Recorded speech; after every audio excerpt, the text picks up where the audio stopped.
আল্লাহর ব্যাপারে নিরাশ হবেন না, তার দয়ার প্রতি আশা হারাবেন না।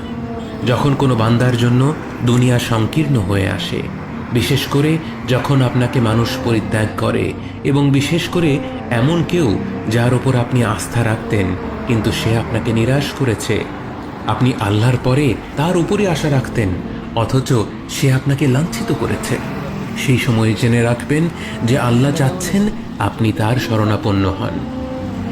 এই পৃথিবীর সবচেয়ে সুখী মানুষ হচ্ছে সে যে আল্লাহর দিকে তার মুখ ফেরায়।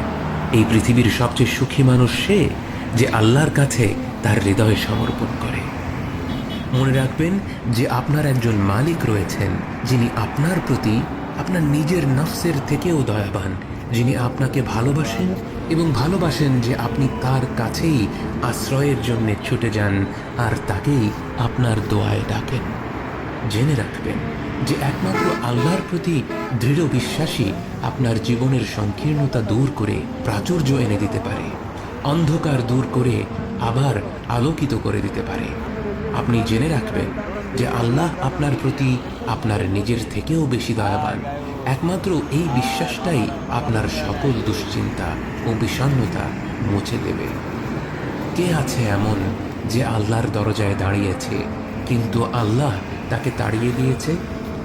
তিনি তো সবচাইতে উদার, মহা দয়ালু, মায়ার সাগর।